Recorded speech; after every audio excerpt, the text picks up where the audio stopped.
कई लोग नौकरी न मिलने या व्यापार में सफलता न मिलने के कारण परेशान रहते हैं। अगर आप भी इनमें से एक हैं तो निराश मत होना। अधिकतर लोगों की इस समस्या के हल के लिए जगत जननी माँ दुर्गा का पावन श्री भगवती दरबार आप लोगों के लिए कुछ ऐसे चमत्कारी उपाय लाया है जिससे बहुत लोगों को फायदा हुआ है। अगर आपकी ऐसी कोई समस्या है तो एक बार ये उपाय अपनाकर जरूर देखें, आपको लाभ मिलेगा। तो वीडियो को शुरू करने से पहले एक बार माता रानी का जयकारा लगाएं। बोले साचे दरबार की जय। भोले बाबा को समर्पित सोमवार का दिन बाबा को प्रसन्न करने के लिए उपयुक्त होता है। भोले बाबा को भोले बाबा इसीलिए तो कहा जाता है क्योंकि वे अपने भक्तों द्वारा की गई थोड़ी सी पूजा से भी प्रसन्न हो जाते हैं। और अगर भोले बाबा प्रसन्न हो गए तो समझो आपकी नैया पार हो जाएगी। बहुत कुछ करके थक गए हैं तो एक छोटा सा उपाय करके देखें। भोले बाबा ने चाहा तो अवश्य लाभ मिलेगा।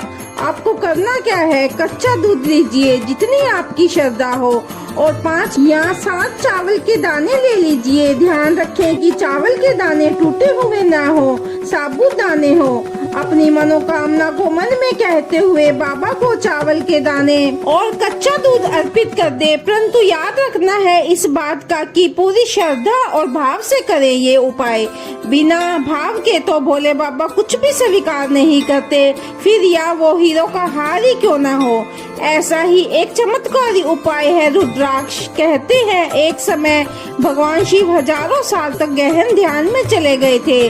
गहन ध्यान में जाने के बाद जब उन्होंने आंखें खोली तब उनकी आंखों से पानी की कुछ बूंदें पृथ्वी पर गिरी, जिससे कि रुद्राक्ष का जन्म हुआ था। ये तो हम सभी जानते हैं कि भोले बाबा का एक नाम रुद्र भी है। रुद्र की आंखों से उत्पन्न होने के कारण इसे रुद्राक्ष नाम दिया गया। इसी तरह एक और कथा के अनुसार अपने अहंकार के कारण त्रिपुरासुर नामक दैत्य ने देवताओं और पृथ्वीवासियों को परेशान करना शुरू कर दिया। दैत्य से परेशान होकर सभी देवता भगवान विष्णु और ब्रह्मदेव को लेकर भोलेनाथ की शरण में गए।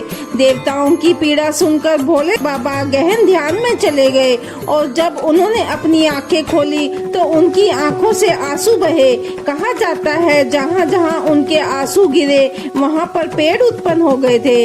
इन पेड़ों पर जो फल लगे थे वो रुद्राक्ष थे। इस तरह से रुद्राक्ष की उत्पत्ति हुई। रुद्राक्ष कई तरह के होते हैं। इनमें 1, 10, 11 मुखी वाले रुद्राक्ष बहुत शुभ होते हैं। इसे आप सोमवार के दिन कच्चे दूध में डालकर शिव जी को अर्पित करें और शिवलिंग से उठाकर अपने दाएं हाथ या गले में पहन सकते हैं, जरूर लाभ मिलेगा।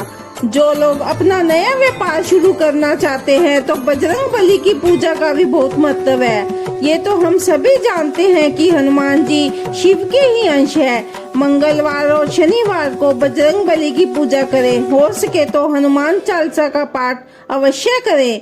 बजरंग बली की उड़ते हुए स्वरूप की पूजा करना बहुत शुभ माना जाता है। इससे जल्द ही मनोकामना पूरी होती है। अगर आप किसी नौकरी के इंटरव्यू में जा रहे हैं तो जाने से पहले एक रोटी के ऊपर सरसों का तेल लगाकर उसमें गुड़ रखकर गाय या किसी बछड़े को खिला दें। कहा जाता है गौ माता में सभी देवी देवताओं का वास होता है, जिससे आपके सभी ग्रह आपकी कुंडली के अनुरूप हो जाते हैं। ऐसा करने से आपका इंटरव्यू सफल होने की संभावना बढ़ जाती है। ऐसी ही और कोई कामना पूर्ति के लिए हमारे चैनल को सब्सक्राइब करना न भूलें और अपने दोस्तों और रिश्तेदारों को भी शेयर करें। जय माता दी।